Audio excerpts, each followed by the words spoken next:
உண்மை சம்பவம். நான் இன்னைக்கு உங்ககிட்ட ஒரு ரியலான கோஸ்ட் ஸ்டோரி பத்தி தான் ஷேர் பண்ண வந்துடுங்க. நம்ம கிட்ட இந்த கதையை சொன்னவங்க பேரு பார்வதி. இந்த பார்வதி ஒரு டியூஷன் சென்டர்ல வேலை செஞ்சிருக்காங்க. அந்த tuition centre first floor and second floor வரைக்கும் இருக்கும். இவங்க அந்த ரிஜிஸ்ட்ரேஷன் இடத்துல உக்காந்துருப்பாங்க. ஸோ அந்த இடத்துல உக்காந்துருக்கிறப்ப எல்லா கிளாஸ் ரூம்லேயும் இருக்கிற கேமரா அவங்கனால பார்க்க முடியும். அப்போ இவங்க கூட ஒருத்தவங்க பல வருஷம் 5 வருஷம் முன்ன வரைக்கும் வேலை செஞ்சவங்க ஒருத்தவங்க இருக்காங்க. அவங்க கூட தான் இவங்க வேலை செஞ்சுட்டு இருக்காங்க. அப்போ இவங்க பார்வதிக்கு இந்த அமானுஷம் பேய் சம்பந்தப்பட்ட விஷயம் எல்லாத்துலேயும் நம்பிக்கை இருக்கு. அவங்கனால பார்க்கவும் முடியும். ஸோ அதனால அவங்க அந்த ஆண்டி கிட்ட கேட்டிருக்காங்க, இங்க ஏதாவது இருக்கா, நீங்க ஏதாவது பார்த்துருக்கீங்களா இது வரைக்கும் அப்படின்னு சொல்லி கேட்டிருக்காங்க. அதுக்கு உடனே அந்த ஆண்டி என்ன சொல்லியிருக்காங்கன்னா, அந்த ரூம் ஃபர்ஸ்ட் ஃப்ளோரில் தான் இவங்க இருக்காங்க. அந்த ஃபர்ஸ்ட் ஃப்ளோரில் ஒரு ரூம் இருக்குது. அந்த ரூமில் நீ பாரு, உன் கண்ணுக்கு எதுவும் தெரியலையா அப்படின்னு சொல்லி இவங்க கேட்குறாங்க. அப்போது பார்வதியும் அந்த கேமராவை நல்லா உத்து பார்க்குறாங்க. ஆனால் அவங்களுக்கு ஒன்றுமே தெரியல. அப்போ பார்வதி என்ன நினச்சிக்கிட்டாங்கன்னா, இந்த ஆண்டி நம்மளை பயம் ஊட்டுறக்காண்டி தான் இப்படி ஏதோ பேசுகிறாங்க போல அப்படின்னு இவங்க நினச்சிக்கிட்டாங்க. அப்போ அந்த ஆண்டி சொல்றாங்க, இங்க ஒண்ணு மட்டும் இல்ல, பக்கத்துல நீ உக்காந்துருக்கிய அங்க கூட தான் சின்னதா ஒண்ணு உக்காந்துருக்கு அப்படின்னு சொல்லியிருக்காங்க. ஸோ இவங்களுக்கு ஒரே பதட்டம். இவங்க உண்மையதான் சொல்றாங்களா இல்ல நம்மளுக்கு பயமுடுறக்காண்டி சொல்றாங்களான்னு. அந்த ஆண்டி இருக்காங்களே, அவங்களோட அப்பா இந்த பேய் ஓட்டுறவங்கலாம் இருக்காங்களா, குணப்படுத்துவாங்களா, அந்த இதுல தான் அவங்க அப்பாலாம் பேய் குணப்படுத்துற வேலை செய்கிறாங்க. அதாவது சுருக்கமாக சொல்லணும்னா பேய் ஓட்டுறவங்க அவங்க அப்பா. ஸோ அதனால் அவங்க கண்ணுக்கு எல்லாமே தெரியும் அப்படின்னு சொல்லியிருக்காங்க. அப்போ உடனே அந்த ஆண்டி சொல்லியிருக்காங்க, மேபி உன் கண்ணுக்கு ஏஞ்சல்ஸ் அந்த மாதிரி தெரியலாம், என் கண்ணுக்கு இந்த அமானுஷமான விஷயங்கள் எல்லாம் தெரியும் அப்படின்னு சொல்லியிருக்காங்க. ஆனால் பார்வதிக்கு அதிலெல்லாம் இவங்க சொல்கிற விஷயத்தில் நம்பிக்கை இல்லை. ஏன்னா இவங்கனால பார்க்க முடியல, அதனால இவங்க நம்பலை. அப்போ பார்வதி சொல்லியிருக்காங்க, என் கண்ணுக்கு எதுவும் தெரியல அப்படின்னு சொல்லிட்டு அவங்க பேசாமல் வந்துட்டாங்க. அப்போ பார்வதி வீட்டில் போயிட்டு அவங்க அப்பா அம்மா கிட்ட போய் சொல்லியிருக்காங்க. அப்போ உடனே அவங்க என்ன சொல்லியிருக்காங்கன்னா, மேபி அவங்களுக்கு ஏதாவது ஒரு ஜெலஸாக இருக்கலாம் உன் மேலே, நீ அங்கே வேலை செய்கிற அப்படின்னு, அதனால ஏதோ கட்டுக்கதை கட்டி விட்டுட்ருக்காங்க, நீ இதெல்லாம் நம்பாத அப்படின்னு பார்வதி வீட்டில் சொல்லியிருக்காங்க. ஸோ நாட்கள் போகுது. அதுக்கப்புறம் ஒரு 2-3 நாள் சென்று அந்த ஆண்டி இருக்காங்களே, அவங்க ரிட்டையராக ஆகுறாங்க. ஸோ அவங்க ரிட்டையர் ஆகுறப்ப இந்த பார்வதி மட்டும்தான் அந்த இடத்துல பார்த்துக்கிறாங்க, வேலை செய்கிற இடத்துல. ஸோ அப்போ ஒரு நாள் என்ன ஆகுதுன்னா, டியூஷன்ஸ்லாம் ஸ்டார்ட் ஆயிடுச்சு. ஸோ பிள்ளைங்கள்லாம் படித்து முடிச்சுட்டு எல்லாமே கிளம்பிட்டாங்க. அப்போ இவங்க என்ன பண்ணுறாங்கன்னா, இவங்க தான் போயிட்டு எல்லா லைட்டு, ஃபேனு, ஏர்கான் எல்லாத்தையுமே ஆஃப் பண்ணிவிட்டு வரணும்.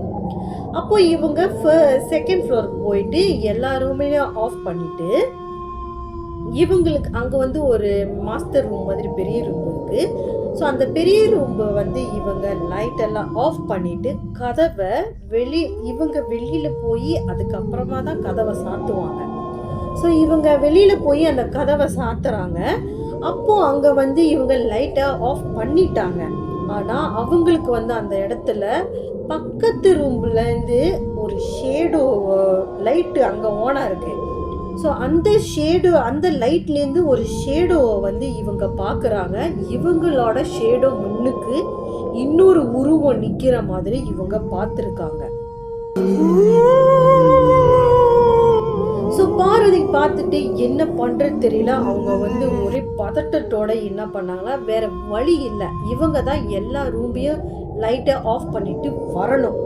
ஸோ இவங்களும் எல்லா ரூம் லைட்டையும் ஆஃப் பண்ணிட்டு அந்த பயத்திலேயே வேகமாக இறங்கி ஃபர்ஸ்ட் ஃப்ளோருக்கு வந்திருக்காங்க. வந்துட்டு ஆனால் அங்கே இருக்கிற செக்யூரிட்டி யாருக்கிட்டேயுமே இவங்க வந்து இப்படி ஒரு விஷயம் நடந்துச்சுன்னு இவங்க ஷேர் பண்ணலை.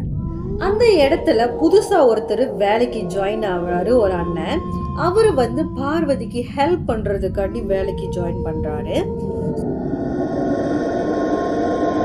ஸோ அப்போ என்ன நடக்குதுன்னா, பார்வதி அந்த பேரண்ட்ஸ் கிட்ட பேசிகிட்டு இருக்காங்க. ஸோ இந்த அண்ணன் வந்து பக்கத்தில் உட்காந்துருக்காரு.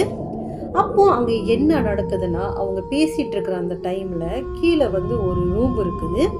ஸோ அந்த ரூமில் வந்து எல்லா இடத்துலையும் கதவு வந்து நார்மலாக நம்ம உள்ளே திறக்கிற மாதிரி தான் இருக்கும். ஆனால் இங்கே வந்து கதவு வெளியில் திறக்கிற மாதிரி இருக்கும்.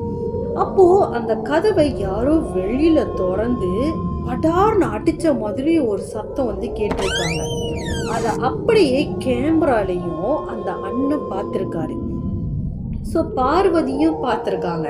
இதை 2 பேருமே மூஞ்சி மாறி பார்த்துக்கிட்டு பேரண்ட்ஸ் இருக்காங்க. ஸோ அந்த டைமில் இவங்க ரியாக்ட் பண்ணக்கூடாது. அதனால அவங்க என்ன பண்ணிட்டாங்கன்னா அப்படியே நார்மலாக பேசிட்டு அந்த பேரண்ட்ஸ் போனதுக்கு அப்புறமா இந்த அண்ணன், இந்த பார்வதி, அந்த செக்யூரிட்டி அங்கிள், இவங்க 3 பேருமே பேசிக்கிறாங்க. இங்கே ஏன் இப்போ இப்படி நடக்குது, அந்த ரூமில் வந்து ஜன்னல் கூட இல்லை, எப்படி காத்தடிக்கிறதுக்கு வாய்ப்பே இல்லை, எப்படி அந்த கதவு திறந்து மூடுது, இங்கே ஏதோ ஒரு சக்தி இருக்கு அப்படின்னு சொல்லி பேசிக்கிட்டு இருக்காங்க. அப்போ உடனே அந்த டைம்ல வந்து பார்வதி அன்னைக்கு நடந்த விஷயத்த சொல்றாங்க. அந்த பெரிய ரூமுக்கு லைட்டை வந்து நான் ஆஃப் பண்ணிட்டேன் அங்கிள், நான் ஆஃப் பண்ணாமலாம் வரல அப்படின்னு சொல்றாங்க.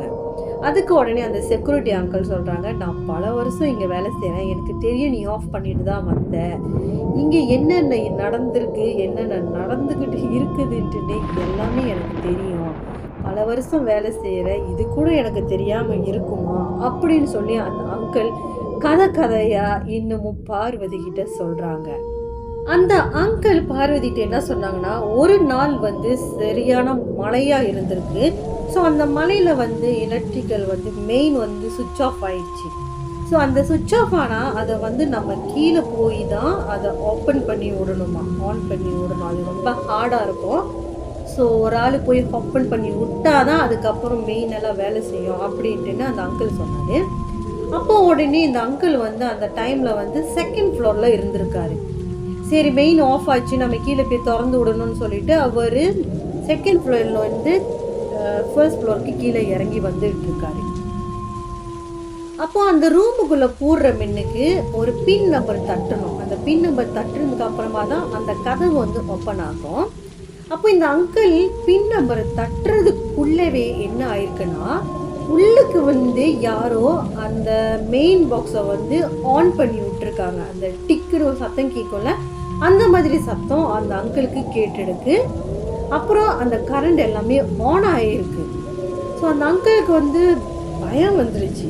என்னவா இருக்கும், நம்ம ஒன்றும் உள்ளவே போகலையே, யார் திறந்துருப்பா உள்ளன்னு பின் நம்பரை தட்டி அதுக்கப்புறமா அவர் கதவை திறந்து பார்க்குறாரு. உள்ளுக்கு ஏதோ ஒரு கருப்பு உருவம் வேகமாக அவரை கிராஸ் பண்ணி போயிருக்கு. அந்த அங்கிளை தள்ளி விட்டுட்டு போயிருக்கு. அந்த அங்கிள் கீழே விழுந்திருக்காரு. அதுக்கப்புறம் அந்த அங்கிள் எழுந்துச்சு அவர் நேராக கீழே வெளியில் வந்துட்டார். ஸோ இந்த விஷயத்த அவர் யார்கிட்டையுமே ஷேர் பண்ணலை. வேலை செய்கிற இடம், ஸோ எல்லாத்திட்டையும் சொன்னால் அது இதுன்னு நினைப்பாங்கன்ட்டுன்னு அந்த அங்கிள் யார்கிட்டையுமே ஷேர் பண்ணலை. இதான் வாட்டி அந்த பார்வதி கூட எல்லாம் அவர் ஷேர் பண்ணுறாரு. அப்போ அந்த அங்கிள் வந்து இதெல்லாம் புதுசு இல்லை, அதெல்லாம் ரொம்ப நாள் நான் பார்த்துருக்கேன், ஸோ அதெல்லாம் எனக்கு பெருசு இல்லை அப்படின்ட்டுன்னு அவர் நார்மலாக இருக்கிறனால அந்த பேய் வந்து அவரை டிஸ்டர்ப் பண்ணாமல் இருக்கு. அப்போது பார்வதி இங்கே நடந்த விஷயத்த அவங்க அம்மா கிட்ட சொல்லியிருக்காங்க. அப்போ அவங்க அம்மா என்ன சொல்லியிருக்காங்கன்னா, நீ இதையே நினச்சிக்கிட்டு இருக்காத, அப்புறம் உனக்கு தான் தேவையில்லாமல் பிரச்சனை வரும், இன்னும் 1 வீக் தான் நீ அங்கே வேலை செய்ய போகிற, ஸோ இப்போ இதெல்லாம் பெருசாக நீ எடுத்துக்காத, அதெல்லாம் மறந்துடு அப்படின்னு சொல்லி அவங்க அம்மா சொல்லியிருக்காங்க. ஸோ இந்த விஷயத்த பார்வதி நம்மக்கிட்ட ஷேர் பண்ணாங்க. இந்த மாதிரி உங்கள் லைஃப்லேயும் நடந்திருக்கா? அப்போ நீங்கள் என்கிட்ட ஷேர் பண்ணணும்னு நினைக்கிறீங்களா? அப்போ மறக்காமல் நீங்கள் என்கிட்ட ஷேர் பண்ணுங்கள். அதை கொண்டு போய் நான் மக்கள்கிட்ட சேர்க்குறேன். உங்களுக்கு ஒரு நல்ல ஸ்டோரி கொண்டு வரணுன்ட்டுன்னு இந்த மாதிரி மேக்கப்லாம் போட்டு கெட்டப்போட வரேன். ஸோ இந்த கெட்டப்பை மதித்து ஒரு லைக் பட்டனை தட்டி சப்ஸ்கிரைப் பட்டனை தட்டி உங்களுக்கு பிடிச்சவங்களுக்கு இந்த வீடியோவை ஷேர் பண்ணுங்கள். அடுத்த வீடியோவில் உங்களை சந்திக்கிறேன்.